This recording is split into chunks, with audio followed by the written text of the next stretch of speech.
अस्सलाम वालेकुम फ्रेंड्स, कैसे हैं आप सब। उम्मीद करता हूँ ठीक ठाक होंगे। पढ़ाई चल रही होगी। तो आज हम चैप्टर स्टार्ट करने जा रहे हैं। Chapter number 4, structure of molecules. बहुत ही इंटरेस्टिंग चैप्टर है। चैप्टर नंबर 4 बहुत ही प्यारा सा एक चैप्टर है, structure of molecule. Structure of molecule, 9th class chemistry, structure of molecule, chapter number 4। Molecule के बारे में तो आपने पढ़ा ही होगा। एलिमेंट, बेसिक डेफिनेशन में सब चीज़ें डिस्कस की गई हैं। तो मॉलिक्यूल जो हैं कैसे बनते हैं, तो सबसे पहला जो इस चैप्टर में एक बड़ा ही प्यारा सा क्वेश्चन है, जो है कि व्हाई एटम्स रिएक्ट। एटम्स जो हैं वो रिएक्ट क्यों करते हैं, एटम आपस में रिएक्ट क्यों करते हैं। Why do atoms form chemical bond, why do atoms form chemical bond. Chemical bond कि एटम जो है वो केमिकल बॉन्ड कैसे बनाते हैं, कैसे आपस में जुड़ जाते हैं। कोई भी दो एटम्स हैं वो क्यों जुड़ जाते हैं। तो आपको बताते चलें कि दुनिया में जो भी चीज़ है, हाँ वो आप हैं या मैं हूं या कोई भी ह्यूमन बीइंग है, कोई भी चीज़ है वो स्टेबल होना चाहती है, ठीक है।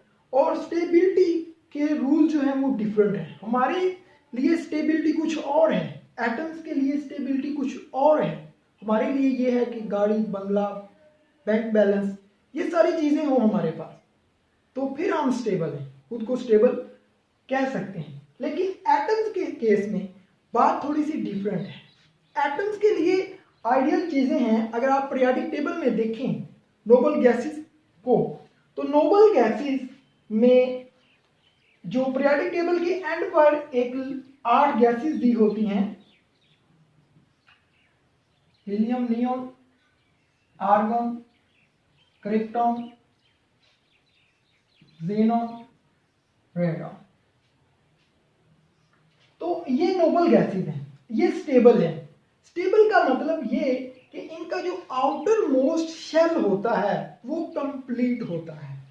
अब आउटर मोस्ट शेल क्या होता है, उसके लिए हमें थोड़ा सा सफर करना पड़ेगा एटम की तरफ। कि ये आपके पास, आपको काफी बार पता ही होगा। जिनको नहीं पता वो देख लें, जिनको पता है उनकी रिवीजन हो जाएगी। तो एक हमारे पास एटम है और उसके अंदर है ये न्यूक्लियस, और उसके इर्द गिर्द होते हैं शेल्स, राइट। तो सबसे जो एंड वाला शेल होता है, सबसे जो आखिर में शेल होता है, उसे हम कहते हैं आउटर मोस्ट शेल। क्या कहते हैं उसे हम? आउटर मोस्ट शेल, कि सबसे बैरूनी शेल, आउटर मोस्ट शेल। और जो इस शेल के अंदर शेल्स होते हैं उनको हम कहते हैं इनर शेल, इनर शेल। और जो दरमियान में होता है बिल्कुल, उसको हम कहते हैं न्यूक्लियस। न्यूक्लियस, न्यूक्लियस को समझने के लिए बड़ा आसान सी एग्जांपल मेरे टीचर ने मुझे दी थी कि आपके पास एक पानी का कतरा है, आप फेंकते हैं, ठीक है, गिलास से या ऐसे उंगली के साथ पानी लगा के ऐसे आप करते हैं और एक कतरा गिरता है नीचे। तो कतरे का जो सेंटर पॉइंट होगा बिल्कुल दरमियान में, वो होगा उसका न्यूक्लियस। तो इसी तरह एटम जो होता है उसका दरमियानी जो पॉइंट होता है उसको हम कहते हैं न्यूक्लियस। तो आउटर मोस्ट शेल जो होता है उसको कंप्लीट करने के लिए, उसको मुकम्मल करने के लिए एटम्स जो हैं वो केमिकल बॉन्ड बनाते हैं। अब एटम्स जो हैं वो कैसे आउटर मोस्ट शेल को कंप्लीट करते हैं, तो there are 2 rules. Number 1 rule है duplet rule, duplet rule. And number 2 पर है हमारे पास ऑक्टेट रूल, ऑक्टेट रूल। अब डुप्लेट रूल ये है कि एटम की सलाहियत, ability of atoms having two electrons, having two electrons in their outermost shell, atoms का अपने आउटर मोस्ट शेल में 2 इलेक्ट्रॉन्स रखने की सलाहियत को हम डुप्लेट रूल कहते हैं। अब डुप्लेट रूल जो है, इसमें क्या होता है कि आपके पास एक आउटर मोस्ट शेल है, एटम है, उसका आउटर मोस्ट शेल है, उसके अंदर सिर्फ 2 इलेक्ट्रॉन्स होने चाहिए, तो उसको हम कहेंगे डुप्लेट रूल। अब डुप्लेट रूल कैसे 2 इलेक्ट्रॉन्स रखेगा, 2 इलेक्ट्रॉन्स कैसे कोई एटम अपने अंदर रख सकता है? वो 3 चीजों की वजह से रख सकता है। या तो by losing electrons, by losing electrons.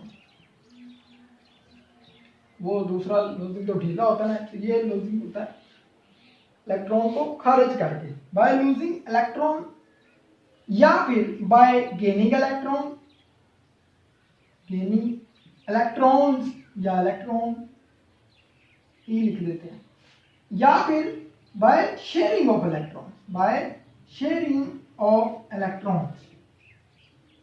तो ये 3 चीजों की वजह से डुप्लेट रूल होता है। उसी तरह ऑक्टेट रूल जो है ये है कि ability of atoms having 8 electrons in their outer most shell. Atoms का अपने आउटर मोस्ट शेल में 8 इलेक्ट्रॉन्स रखने की सलाहियत को हम ऑक्टेट रूल कहते हैं। तो ये 2 रूल्स हैं जिनकी वजह से एटम्स जो हैं वो अपने आउटर मोस्ट शेल को कंप्लीट करते हैं, जिसकी वजह से केमिकल बॉन्ड बनता है। तो ये 2 रूल्स थे, आउटर मोस्ट शेल के बारे में आपको बता दिया। अब एक बड़ा अहम सवाल, ये तो हमने एक पहले सवाल को डिस्कस किया कि एटम्स क्यों रिएक्ट करते हैं।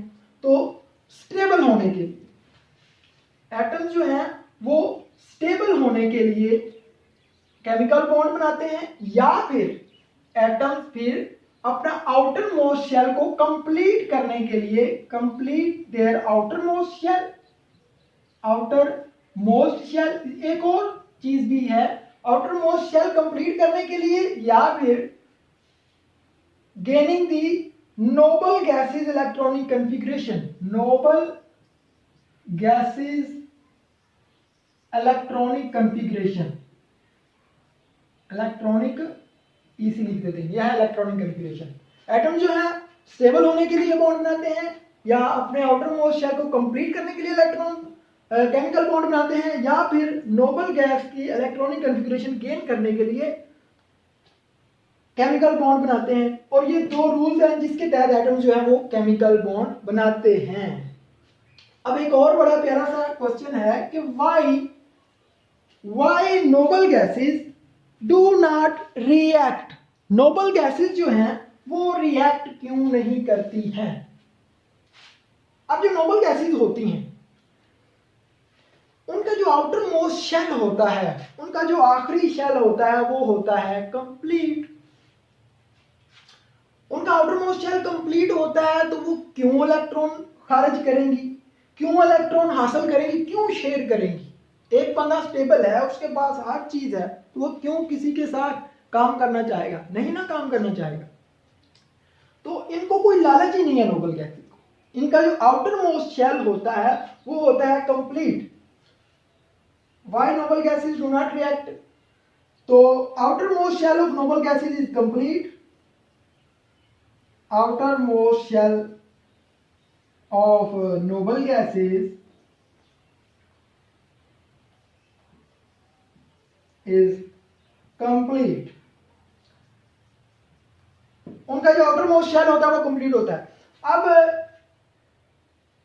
2 जो एलिमेंट्स हैं वो डुप्लेट रूल के तहत जब काम करते हैं। अब ये हाइड्रोजन है, इसका एटॉमिक नंबर है 1, तो इसको 2 इलेक्ट्रॉन चाहिए, तो ये डुप्लेट रूल के तहत काम करेगा। और हीलियम के अंदर 2 इलेक्ट्रॉन है, इसका तो आउटरमोस्ट शेल पहले ही कंप्लीट है।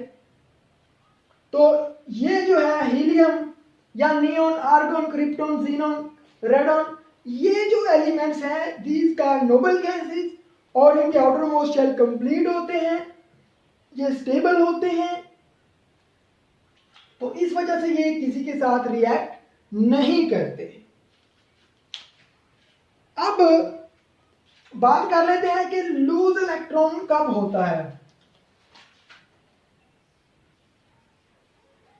लूज इलेक्ट्रॉन तब होगा जब किसी एलिमेंट एटम के अंदर 3 आर लेस देन 3 एटम्स होंगे, or less than 3 electrons, 3 electron. जब 3 या 3 से कम इलेक्ट्रॉन्स होंगे तो फिर कोई एटम जो है वो लूज इलेक्ट्रॉन करेगा। अब जो कोई एटम है वो इलेक्ट्रॉन गेन कैसे करेगा? गेन जब उसके पास 5 या 5 से ज्यादा इलेक्ट्रॉन होंगे, 5 or more than 5 electron, more than 5 electrons. Sharing of electrons, sorry sharing of electrons, sharing of electron जो है वो इलेक्ट्रॉन नेगेटिविटी की वजह से शेयरिंग ऑफ इलेक्ट्रॉन हो जाती है। तो ये इसकी वजह से एटम जो है वो रिएक्ट करते हैं। अब हम एक छोटी सी एग्जांपल ले लेते हैं इसकी, सोडियम क्लोराइड की, नमक की, जो आप रोज खाते हैं। ठीक है, ज्यादा नहीं खाना वरना ब्लड प्रेशर हाई हो जाएगा और फिर मसला हो जाएगा।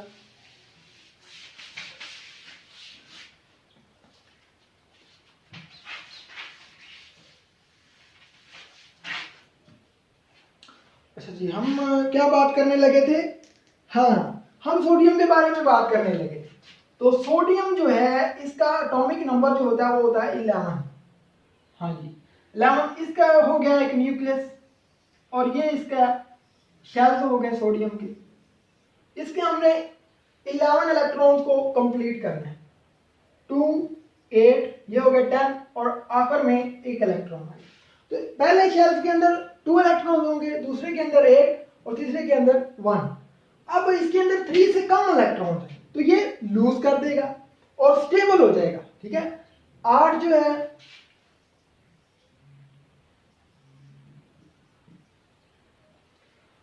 अच्छा ये एक जो है इलेक्ट्रॉन खारिज करेगा तो इसके ऊपर आ जाएगा पॉजिटिव चार्ज। ठीक है, अब ये स्टेबल है, दिस इज स्टेबल। तो दूसरी तरफ क्लोरीन ले लेते हैं। क्लोरीन के आउटर मोस्ट शेल में हमारे पास 7 इलेक्ट्रॉन्स हैं, तो इसको एक चाहिए और इसको एक, इसने एक निकालना है तो ये इसको इलेक्ट्रॉन दे देगा। तो हमारे पास ये एक आयोनिक कंपाउंड बन जाएगा, सोडियम क्लोराइड। तो इस तरीके के साथ शेयरिंग ऑफ इलेक्ट्रॉन्स होगी, एक ने लूज इलेक्ट्रॉन कर दिया, एक ने गेन इलेक्ट्रॉन कर दिया, शेयरिंग तो नहीं हुई। तो पॉजिटिव और नेगेटिव चार्जेस बन गए हमारे पास। तो इस तरीके के साथ हमारे पास ये आर्टिकल था, इसमें हम हाइड्रोजन की एक एग्जांपल ऐड करते जाएं कि हाइड्रोजन के दरमियान ये कोवलेंट बॉन्ड बन गया। ठीक है, तो ये भी एग्जांपल एक लेनी थी। तो ये हमारे पास थोड़ा सा ब्रीफ सा इंट्रोडक्शन था कि एटम जो है वो क्यों रिएक्ट करते हैं, एटम क्यों रिएक्ट करते हैं। हमने बहुत सारी एग्जांपल्स देके बयान किया कि एटम्स जो है वो क्यों रिएक्ट करते हैं। तो so thank you very much video देखने के लिए।